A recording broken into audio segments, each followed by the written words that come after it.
This is one chart where I would be fascinated to find a verified birth time in order to more accurately hone in on what has already happened and what is likely to transpire next. And yet, even with just her day positions, the chart for Elizabeth Holmes is quite revealing both for character and in regard to the timing of events. Given the trajectory of her journey into a fame that turned into infamy, the subject of blood seems to be critical to the story. A Capricorn Mercury with a sextile to Saturn tells us she's no dummy. This is a solid strategic thinker, and when we notice Mercury in an almost exact ninth harmonic aspect to her natal Pluto, we know the thinking is naturally deep and insightful, but that S next to the Pluto informs us that it was stationary at birth. In fact, it was dead stopped stationary on her day of birth, which means this planet was very dominant in her makeup.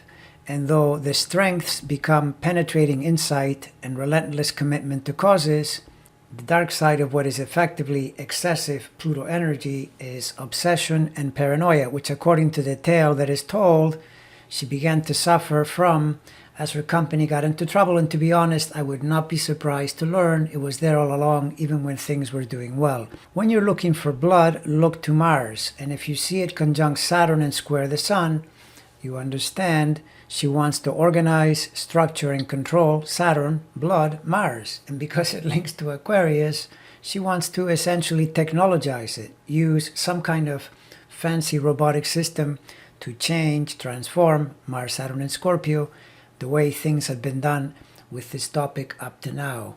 All of this is great, but as it turned out, when her methods eventually came to light, her vision and ambition were far bigger than her ability to actually make it happen in a realistic way.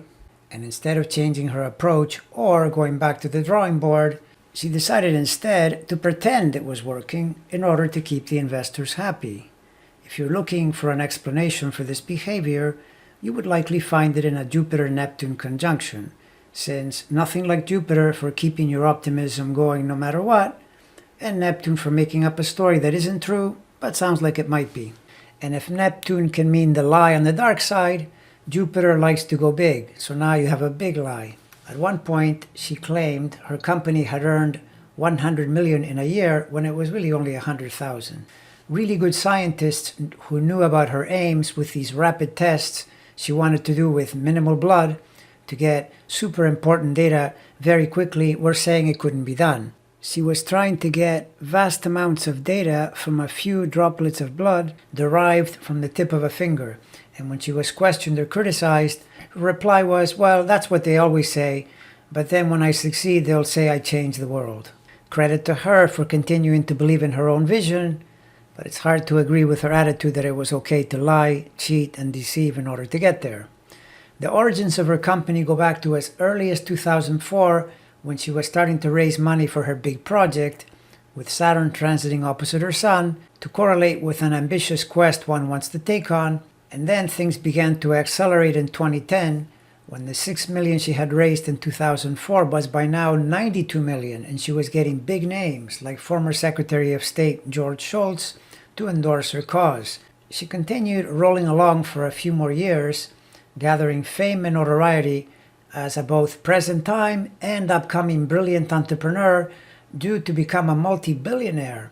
But then the cracks began to appear as we get into the 2014-2015 period, with transiting Saturn squaring her Sun, and by the time we get into 2016 and beyond, her scam was being uncovered and her 800-employee company began to fall apart, so that by 2018 it had completely cratered and her riches had turned to mostly rags, and worse still, criminal investigations into her long-term fraud were already underway by mid-2018, and in an illustration of just how slow the legal system can be, particularly when you have access to expensive lawyers, which she did, her actual trial was only due to start by August of 2020, and due to the COVID pandemic, it actually started a full year later in this past August of 2021. Now, her astrological problem is that Saturn is ominously transiting near her Sun, even as Uranus squares it from Taurus, and this will continue the rest of this year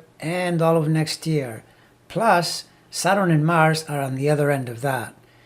in the context of being embroiled in a trial in which the evidence against you looks to be pretty strong and very hard to get around, this is very unfavorable astrology with a good number of possible alignments that can be devastating to your fortune. For example, if any of these planets have connections to her 12th house, she might find herself incarcerated for a significant period of time.